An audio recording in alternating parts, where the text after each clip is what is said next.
Senhor. Meus amados irmãos, nós temos trabalhado há alguns domingos, sobretudo visando ou buscando a maturidade cristã. E se você tem vindo à igreja, participado pelo menos dos cultos de domingo à noite, você deve ter percebido que nós estamos tendo ou recebendo algumas mensagens mais pesadas, se posso dizer, mais duras de serem ouvidas. Por mais que toda mensagem do Evangelho é dura de ser ouvida, mas mensagens que buscam nos confrontar, ou poderia até dizer, nos quebrar, para nos moldar à imagem e semelhança do nosso Senhor Jesus Cristo. E se você está aqui nessa noite, eu gostaria de falar para você que você pode se sentir um privilegiado, porque você vai escutar das 4 mensagens, a mensagem mais pesada de todas, mais dura, mais difícil de ser escutada dessa série Maturidade Cristã. Mas é necessário para o nosso crescimento espiritual. É necessário para o avanço da igreja, para a honra e glória de Deus. Não que nos próximos domingos teremos mensagens mais leves, não é nem essa a ideia. Até porque no próximo domingo vamos receber o pastor Benones de Catanduva aqui, que vai nos trazer a mensagem. E vamos continuar trabalhando para a organização da igreja. E essa mensagem que você está vendo aí, Lucas 23 a 27, ela é tirada, obviamente, da Bíblia, de experiências de igrejas, pastores e também do direcionamento de um livro muito bacana que você deveria ler, o livro chamado Radical.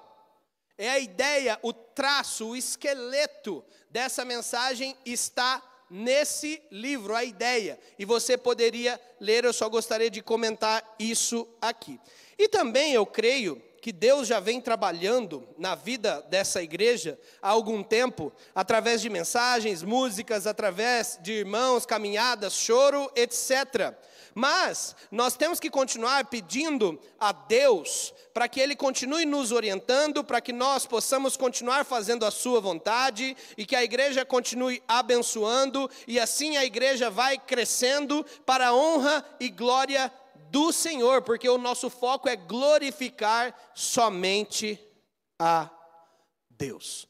Dito isso, eu gostaria que você abrisse a sua Bíblia, o texto também será projetado no Evangelho de Lucas, capítulo 9, de 23 a 27. Lucas 9, 23 a 27.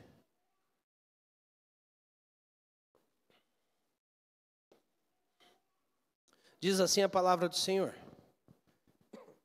Dizia a todos: se alguém quer vir após mim, a si mesmo se negue, dia a dia tome a sua cruz e siga-me. Pois quem quiser salvar a sua vida, perdê-la-á. Quem perder a vida por minha causa, esse a salvará. Que aproveita o homem ganhar o mundo inteiro, se vier a perder-se ou a causar dano a si mesmo? Porque qualquer que de mim e das minhas palavras se envergonhar, dele se envergonhará o Filho do Homem, quando vier na sua glória e na do Pai e dos santos anjos. Verdadeiramente vos digo, alguns há dos que aqui se encontram que de maneira nenhuma passarão pela morte, até que vejam o reino de Deus. Essas com certeza foram palavras e são palavras muito duras do nosso Senhor Jesus. Porque ele está falando que os discípulos dele têm que carregar a cruz, um objeto que é de tortura, de dor. E eu fico pensando, trazendo para a nossa igreja hoje, há 2000 anos depois, o que significa carregar ou essas palavras para a igreja de hoje. O que significa, ou quão soaria mal nós dizermos essas palavras nos púlpitos das igrejas de hoje? Olha, vocês têm que carregar a cruz de vocês, negar a vocês mesmos, senão vocês não terão direito, ou vocês não receberão, ou vocês não irão para o céu. Palavras duras, palavras que eu e você não queremos escutar. E sim, essas palavras aqui não tem nada a ver com conquista de ir para o céu ou conquista da salvação. Nesse sentido, o nosso Jesus, o Salvador, Ele nos concede a salvação gratuitamente. E eu quero já afirmar e reafirmar que sem Jesus, nada, absolutamente nada podemos fazer. Eu e você que estamos aqui, nós somos encontrados por Cristo, por um motivo muito simples. Éramos nós que estávamos perdidos, e não Ele que está perdido. Ele então nos encontra, nos agracia, nos dá a salvação, nos ama antes da fundação do mundo, nos escolhe com amor incondicional e nos concede essa bênção da eternidade. Então, você escuta a palavra dele e você responde a esse chamado irresistível. Quem que está seco não gostaria de receber a água da vida eterna? Quem que está seco não gostaria de receber o dom da vida, o dom do Espírito Santo? E nós recebemos então o selo do mesmo, a alegria dele passa a habitar em nós, o sopro dele, o Consolador, esse fogo santo do Senhor, que nos purifica de todo mal, mas nos incendeia para o nosso quebrantamento, para irmos, fazermos as boas obras diante de Deus e para a honra e glória do Senhor. Então nós declaramos que Ele é nosso Salvador, mas também declaramos que Ele é nosso Senhor. Senhor. Damos o início então, o que é chamado na Bíblia de santificação. Santificação é a purificação do corpo humano, digamos assim.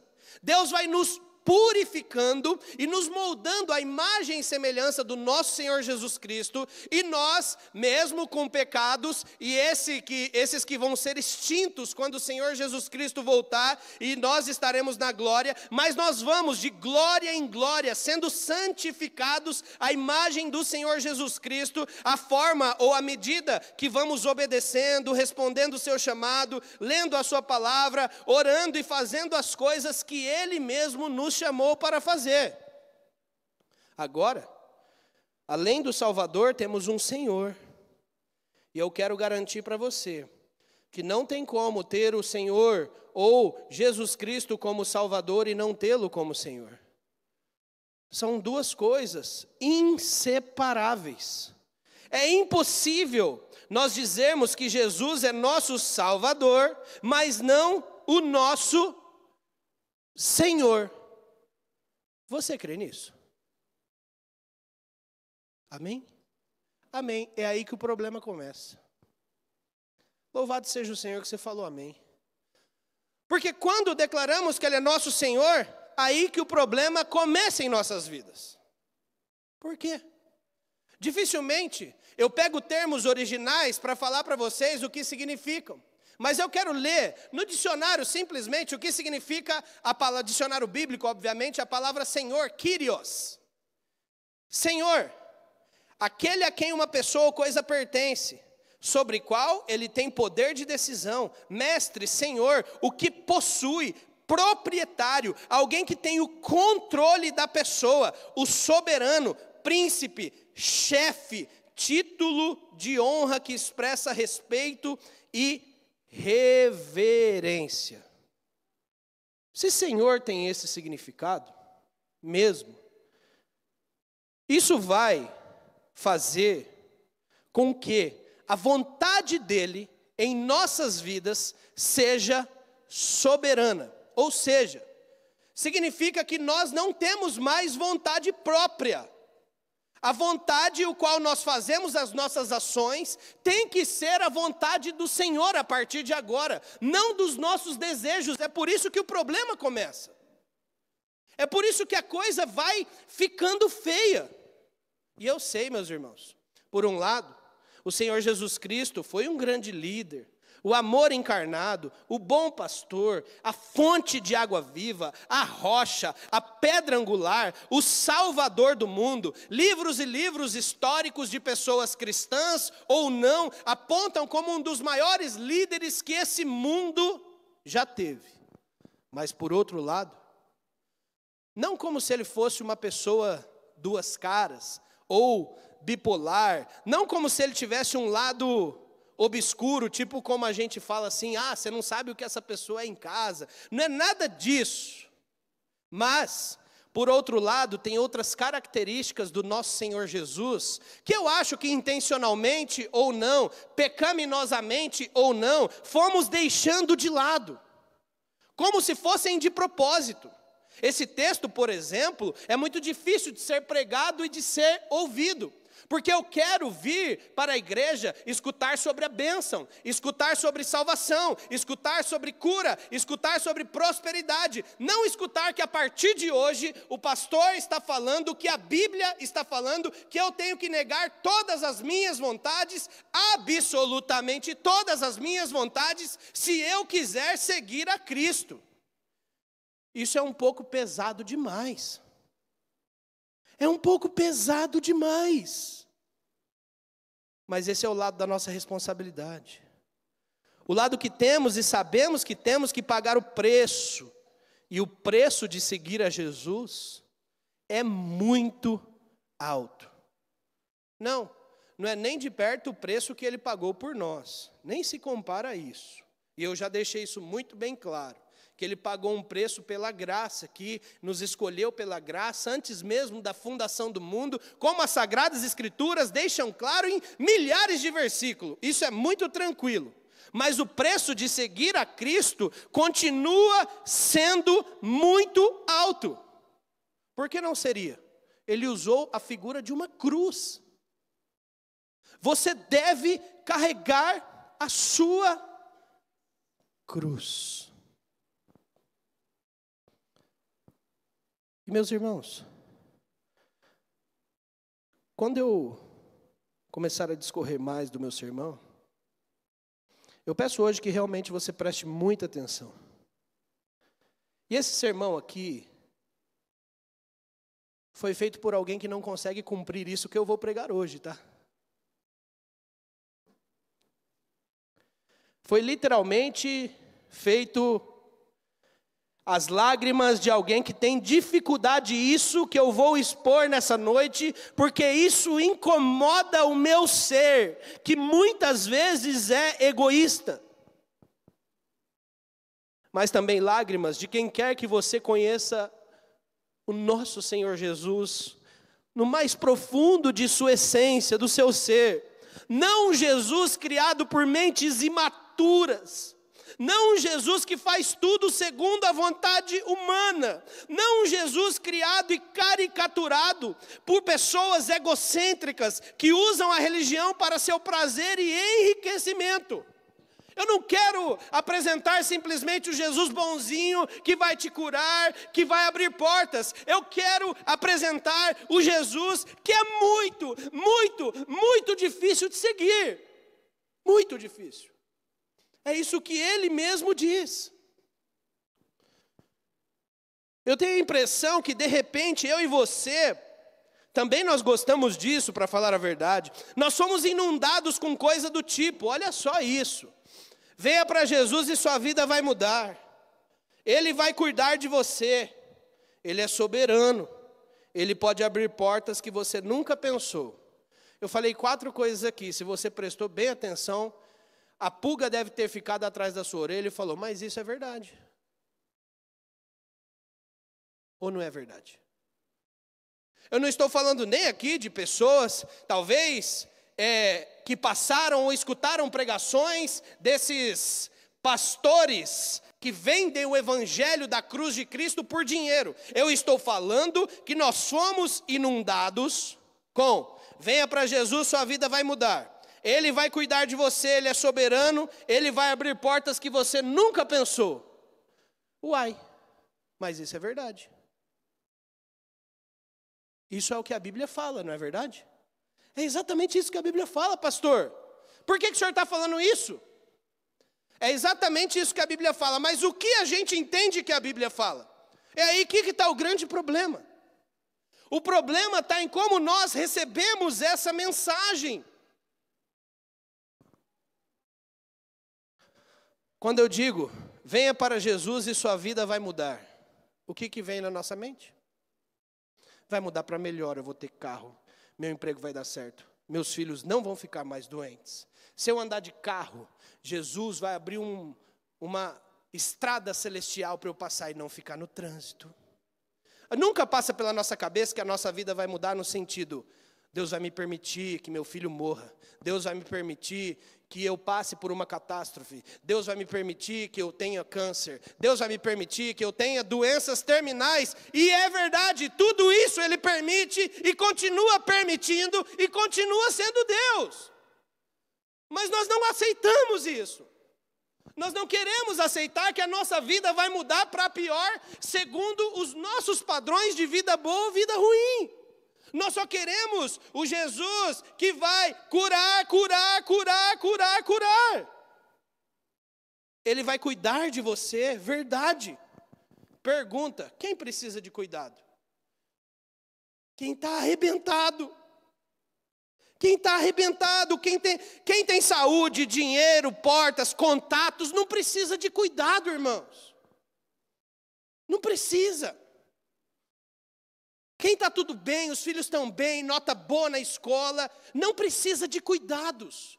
Mas venha para Jesus que Ele vai cuidar de você. Significa que Ele também vai permitir que você passe coisas ruins para você ser cuidado. Mas eu não quero aceitar passar por coisas ruins. Ele é soberano. Ele é soberano, que coisa maravilhosa. Igrejas reformadas que mais declaram que Deus é soberano, Ele é soberano mesmo. E Ele permitiu uma grande inundação em um estado do país. Esse é o Deus soberano. O Deus que permitiu seus discípulos morrerem cerrados no meio, cortados a cabeça, esfaqueados, mortos e envenenados. Esse é o Deus soberano. Esse é o Deus que você quer seguir, soberano. Ele pode abrir portas que você nunca pensou. Que coisa maravilhosa, pastor. Ele vai abrir portas, sim. Coreia do Norte, Somália, Líbia, Eritreia, Iêmen, Nigéria, Paquistão, Sudão, Irã, Afeganistão, Índia e Síria. Sabe o que significa o nome desses países? Os 12 piores países quando o assunto é perseguição de cristãos. Olha que porta maravilhosa que Deus pode abrir para a sua vida, se você hoje receber Jesus como seu Senhor e Salvador. Essa porta eu não quero. Eu quero ir para a Disney, eu quero ir para a Europa, eu quero visitar as cidades antigas da Bíblia, eu quero ser abençoado com rios de dinheiro, mas você está falando que Deus abre portas. Ou ir para o Afeganistão pregar o Evangelho não é uma porta aberta. Ir para a Coreia do Norte, quer ir? É bom que é só passagem de ida, é até mais barato, porque voltar não vai voltar, vai morrer. Mas nós falamos, o Deus que abre portas. Venha receber Jesus como seu Senhor e Salvador, que Ele vai abrir grandes portas na sua vida. Ele abre mesmo. Isso não é abrir portas? Isso não é ser sucesso para um seguidor de Cristo? Eu acabei de dar 4 exemplos para vocês aqui, para falar que talvez nessa noite, eu e você estamos seguindo um Jesus que foi criado pela nossa mente, não pela Bíblia. Que talvez nós aqui nessa noite estamos adorando Jesuses diferentes. Deuses diferentes. Um Deus que eu quero escutar, a minha imagem e semelhança, que eu declaro, Deus soberano, e tomo todas as minhas decisões da vida, sejam elas quais forem, e ainda falo para Ele abençoar todas as decisões. Eu sei, na minha mente também passa essas coisas, eu também fui muito influenciado por isso. Venha para Jesus, minha vida vai mudar? Claro, vai mudar sempre. Eu vou ser promovido. eu vou ganhar mais, vou trocar de carro, eu nunca vou falir. Ele é soberano? Nunca passa pela nossa mente que o soberano permite uma doença, só que o soberano cura a doença. Nunca passa pela nossa mente que vai ter uma catástrofe em nossa cidade, só que Ele nos livra dela. Parece que nós criamos um Deus que tem que viver o nosso mundinho egoísta. O nosso mundinho egoísta.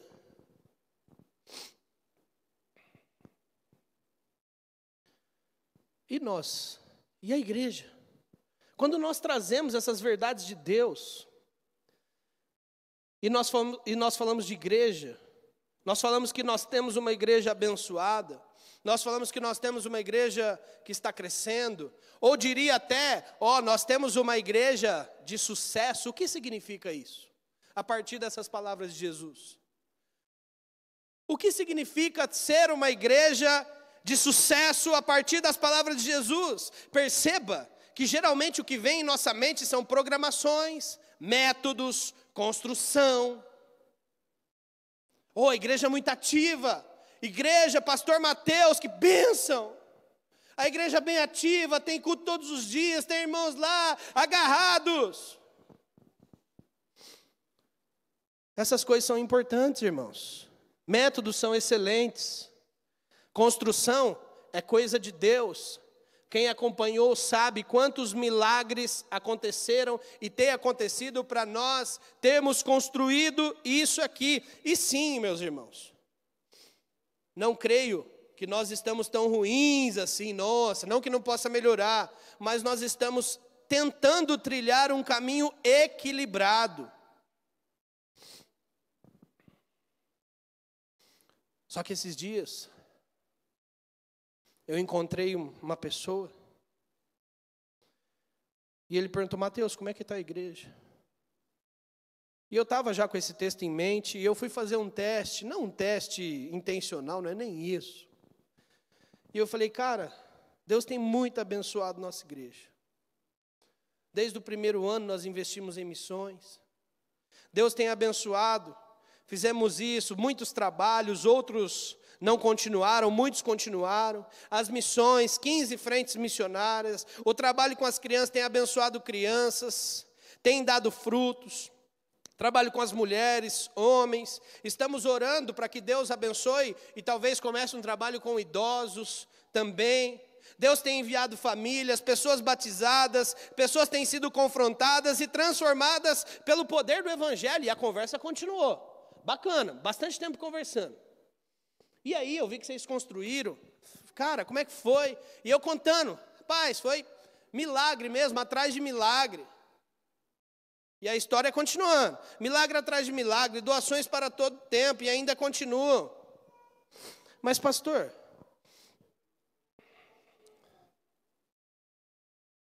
você tem mais ou menos a média de quanto vocês gastaram até agora? Eu falei: sim. São conversas normais. Falei: de tudo, desde o início, com toda obra, estrutura, nós já gastamos mais de 800 mil reais. De repente, quando eu falei esse valor, eu vi na minha frente o olho brilhar. Aí sim foi uma coisa que chamou a atenção. 800 mil reais? Como? Como vocês fizeram isso? Vocês basicamente saíram do fundo de um corredor, cara, como é que foi isso? O que vocês fizeram para conseguir tudo isso? E eu refletindo nisso essa semana, eu fiquei com raiva de mim mesmo, porque eu pensei: aonde nós perdemos o foco de Cristo?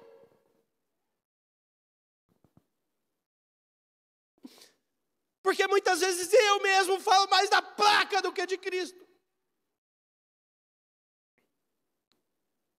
Meus irmãos, tudo isso é necessário. Bênção, a construção, toda a estrutura é necessário, é caro, mas isso não vale uma alma, não vale uma vida. São vidas, vidas, vidas.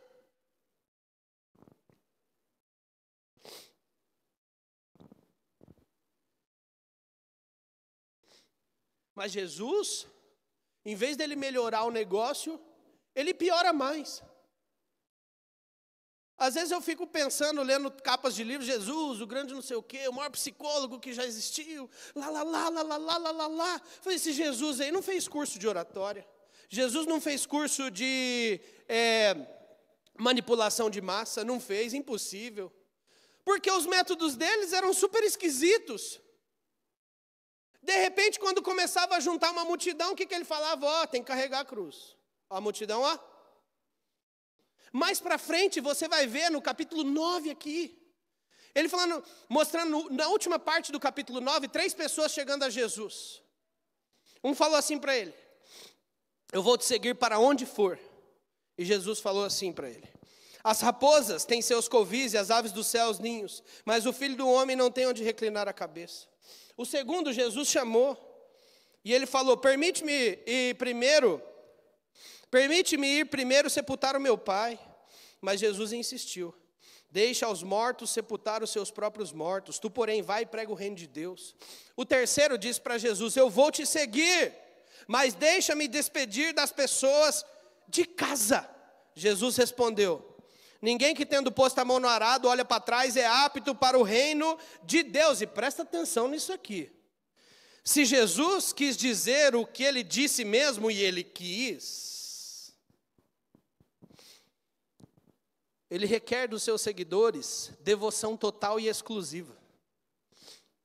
O que ele quis dizer nesse texto é muito claro, tá? Se for necessário, torne-se um nômade para me seguir ou até um sem-teto. Deixe que outros sepultem seus familiares nesse momento tão importante. Tive não sei se é privilégio ou desprazer de fazer um velório hoje, um ofício fúnebre. Deixe sua família, tem coisas mais importantes para fazer. Você acha que isso é discurso de manipulação de massa? O que aconteceu depois desse discurso de Jesus?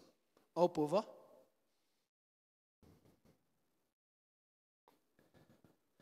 Jesus piora mais ainda.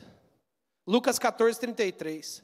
Assim, pois, todo aquele que dentre vós não renuncia a tudo quanto tem, não pode ser o meu discípulo. Não pode. Olha para o nosso texto, Jesus pegando um instrumento de tortura e falando, pegue esse instrumento de tortura e me siga. Não parou por aí. Você está achando que o negócio está... Mas pastor, cadê a bênção? Cadê o amor? Não parou por aí. Eu sei, porque nós estamos só acostumados com seguir Jesus. O que é seguir Jesus para a igreja moderna? Faz um apelo. Levanta a mão quem quer aceitar Jesus. Vem até aqui na frente e repita essa oração. Acabou. Pode viver a vida como você quiser a partir de agora e o céu está garantido para você. Quem falou isso? Métodos modernos. Métodos modernos. Jesus não parou por aí. Você conhece o texto do jovem rico? Ah, jovem rico maravilhoso. Ele era conhecido, presta atenção. Olha só isso daqui, gente. Isso daqui é chocante. Olhando para ver isso daí, linkando com a igreja, ele era conhecido. Ele era saudável, diz o texto que ele vai correndo até Jesus. Ele não precisava de cura. Ele tinha dinheiro, diz o texto que ele tinha posição, bem-sucedido, e ainda era um cara super respeitoso, porque sabe o que ele fez quando ele chegou diante de Jesus? Ele se ajoelhou, diz o texto. Que cara maravilhoso! Um cara maravilhoso, boa pinta, conhecido, rico. Sabe o que eu fiquei pensando? Se não tivesse o final da história do jovem rico, e uma pessoa desse jeito chegasse na nossa igreja, pessoa de influência na cidade, pessoa de dinheiro, pessoa de testemunho, detalhe, testemunho, porque você sabe que Jesus citou todos os mandamentos horizontais para ele, ou seja, mandamentos que dizem respeito do tratamento de pessoa com pessoa, e ele falou, eu cumpro isso, Desde mais novo eu tenho cumprido isso. Um cara de testemunho, um cara de dinheiro, um cara maravilhoso. Imagina se chega na nossa igreja aqui, não dá para perder um cara desse, né? Não dá para perder. Rapidinho a gente tem que arrumar para ele, né, alguma posição, ou trabalhar aqui para tentar segurar esse cara. Igual, meu Deus, a nossa pior decisão, que Deus me perdoe. Vamos colocar a pessoa para trabalhar para ver se ela fica na igreja.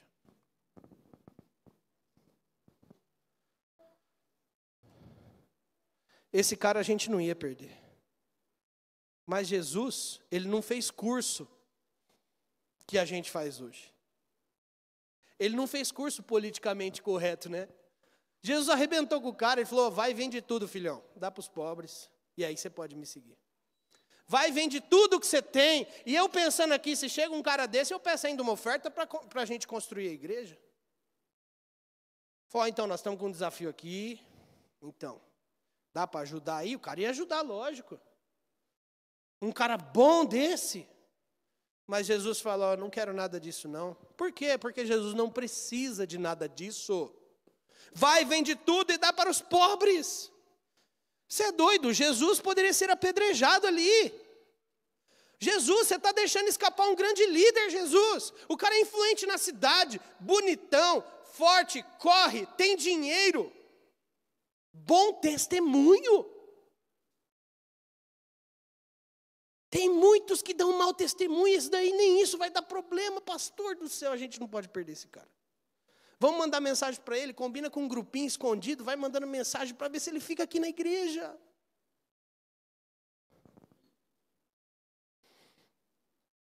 Jesus não faz isso. Ele não faz isso porque Jesus, ele simplesmente quis mostrar para esse homem, não que o dinheiro era mau. A Bíblia nunca falou isso. Mas o coração dele propenso ao dinheiro era mau. O que Jesus estava dizendo para esse homem é que ele quer, com todos os seus discípulos, ele quer uma entrega radical. Olha só, a Bíblia nunca escondeu que a família é importante, gente, pelo amor de Deus. Mas ela não é mais importante que Cristo. É isso que Cristo está falando. A sua vocação, o seu emprego. Jesus diz: use para a minha glória. Mas deixa eu deixar bem claro para você, isso daí não vale nada. E se eu te encaminhar para outra coisa, a melhor coisa do mundo, como disse o primeiro presbiteriano que pousou no Brasil, veio para o Brasil e ficou aqui por míseros 7 anos, né? Se a gente olhasse estatisticamente, seria um fracasso. 7 anos só. Mas ele declarou: o lugar mais perigoso para um homem estar é longe da vontade do Senhor. Louvado seja o Senhor que Deus levantou, e hoje estamos aqui desde 1859, e outros irmãos de outras denominações também.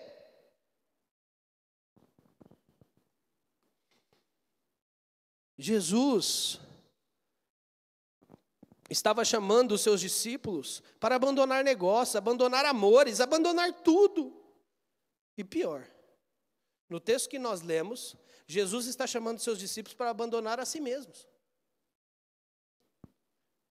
Família, casa, bens materiais, a si mesmo. Meu Jesus do céu. Mas quem vive assim? Escravos. É isso mesmo. O que é um escravo, senão aquele que não tem vontade própria? A vontade própria é do Senhor dele. Jesus está falando: troque a aparente certeza que você tem pela incerteza. Troque a aparente segurança pelo perigo. Troque a autopreservação pela renúncia total. E quero te falar uma coisa. Os discípulos de Jesus que abalaram o mundo, eles morreram ricos? Pela história, todos morreram perseguidos, torturados. Que fim majestoso em perseguir a Cristo. Ô Jesus, você está de brincadeira, eu não queria isso. Eu queria morrer com 120 anos e receber muitas flores, porque eu, de fato, fui uma pessoa muito influente em José Bonifácio, e se Deus permitir, eu quero ter nomes em avenidas aqui. Jesus não chamou para isso. Pelo que está escrito na Bíblia, e se for verdade, Jesus está chamando para uma caminhada muito difícil. Parece que não é mais a caminhada do amor, é a caminhada da dor. Pergunta: será que esse chamado é para nós também? Será que o chamado de Cristo, que eu contei até agora para você, é para você em 2024? Você sabe que a resposta é sim, mesmo não querendo crer que seria possível Jesus mandar você doar algum bem que você já está há uns 10 anos tentando conquistar, mas pastor, Deus me abençoou hoje com um carro que eu estou tentando comprar há 10 anos, juntando dinheiro. Você acha que Ele mandaria eu vender para doar para missões? Com certeza Ele mandaria. Se Jesus que a gente serve é esse que está escrito aqui, com certeza Ele mandaria. Não tem dúvida alguma que Ele mandaria. Mas esse Jesus seria muito inconsequente.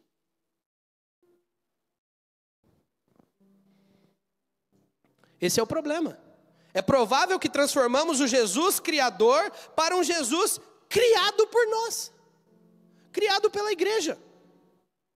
Enquanto não lutamos, dormimos para conquistar mais e mais, cumprir nossos objetivos que até são bons. Enquanto eu não fico de madrugada, trabalhando, para sobrar um tempinho mínimo para cuidar dos meus filhos, enquanto eu estou fazendo isso, tem pessoas morrendo sem Cristo, sabe por quê? Precisa falar? Porque eu e você não temos tempo para ir lá falar de Jesus para elas. Porque eu e você estamos mais preocupados com o nosso umbigo. Porque eu e você estamos preocupados com a igreja maravilhosa que gastou mais de 800 mil reais.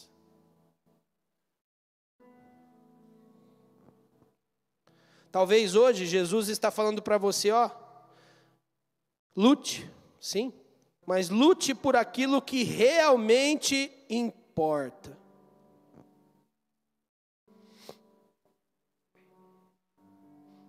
O que realmente importa? Cara, eu fico pensando, se o jovem rico, muito rico, que a ideia é essa mesmo do texto, a ideia é, ele não precisa de dinheiro algum para viver. Essa é a ideia que o texto passa. Esse é o impacto do texto. Se o jovem rico começasse a doar seu dinheiro, o que o pessoal ia falar? Esse cara endoidou. Esse cara é maluco. Retardado. Vai tomar remédio. Eu vou cuidar de você aqui, meu amigo. Deixa eu cuidar de você e do seu dinheiro aqui. Irmãos, presta atenção. Jesus nunca condenou o dinheiro. Bênção de Deus são irmãos que ganham, bênção de Deus. A intenção do coração é condenada. Agora, olha só isso daqui. Você pensa que Jesus vai melhorar, ele só piora as coisas, né? Ô Jesus, maravilhoso. A parábola do tesouro escondido. O reino dos céus é semelhante a um tesouro oculto no campo, o qual certo homem, tendo achado, o escondeu. E transbordante de alegria, vai e vende tudo o que tem e compra aquele campo. Presta atenção. Você conhece essa história, não é verdade? Imagina só. Você está numa chácara aí, num sítio qualquer, andando, e de repente, você chuta alguma coisa assim, você vai lá, cava, você descobre que é um tesouro muito grande.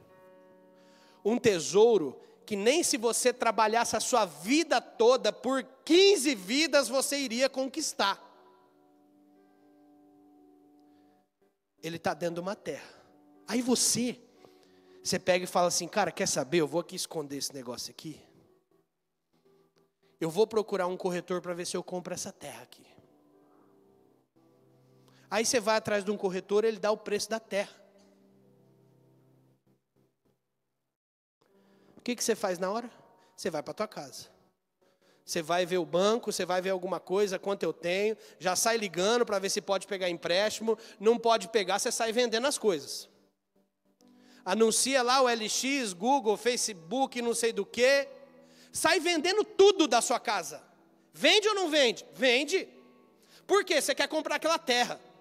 Você sai vendendo tudo, e tudo mais barato, porque você precisa do dinheiro. Então o teu carro que vale 50, você fala, ó, dá 30 aqui que eu vendo. Você tem um negócio, vale 5 mil, fala, dá 2 aqui para você levar agora. Por quê? Por quê? Você faz isso ou não faz? É lógico que você faz. Só se você fosse muito louco para não fazer.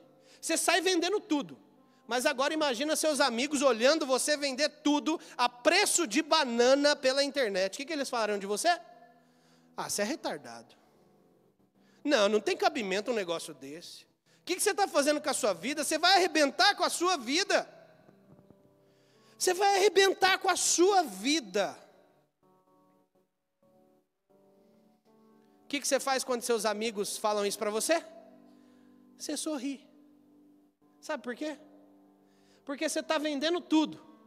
Mas no fim, você sabe o que tem dentro daquele campo não custou absolutamente nada. Nada. Perto do que você tem ali. Perto do tesouro. O que você está vendendo a preço de banana não vale absolutamente nada. Então você não está fazendo nenhuma caridade. Você não está doando nada. Olha só isso. Você não está doando nada para ninguém. Aliás, quem está ganhando é você. Você vende tudo porque encontrou algo qual realmente vale a pena perder tudo. E a pergunta para a gente é: vale a pena realmente perder tudo por Cristo?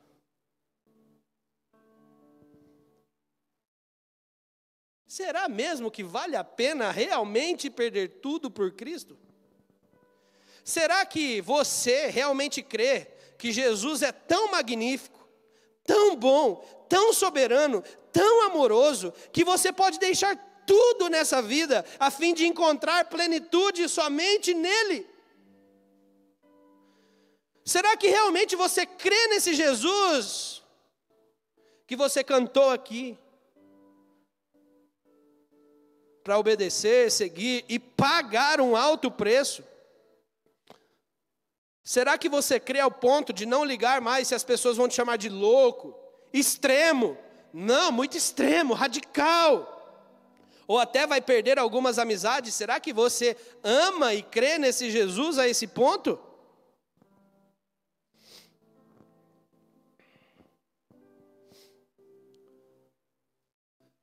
Meus amados, Jesus não usou psicologia reversa para falar assim, eu vou falar alguma coisa ao contrário para ele fazer. Eu vou usar assim. Eu vou falar alguma coisa que seja muito difícil só para todo mundo aceitar. Eu vou falar para o meu filho não fazer isso só para ele fazer. Eu vou falar que eles vão perder a vida só para eles irem fazer mesmo. Ele não usou. Ele simplesmente deixou claro que se o seguirmos, entregaremos tudo para ele. Nossas necessidades, nossos desejos. E deixaremos em segundo plano até as pessoas que nós mais gostamos por causa dele.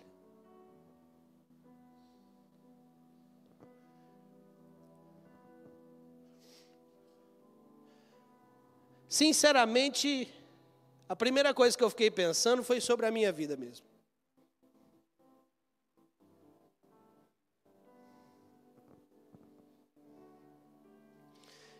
E o que me veio à mente é falar, Jesus, eu não sei não, hein?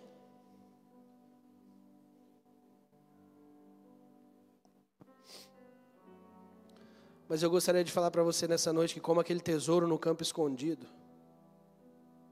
cada coisa que você aparentemente perdeu por Cristo, vale muito a pena. cada amizade que talvez você perdeu, cada tempo que você deixou de fazer outra coisa para adorar a Cristo. Esse tempo é o mais precioso do mundo.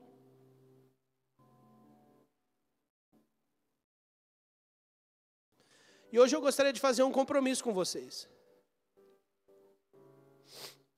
E acredite,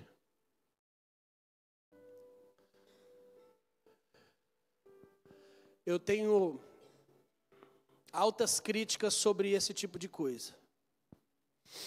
Mas hoje eu gostaria de convidar você para orar comigo aqui na frente. Não é para você aceitar a Cristo. Poderia até ser, está tudo bem.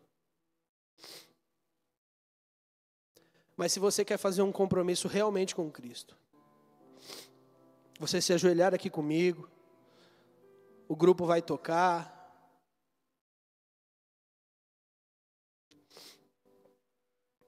A gente tirar um período de oração.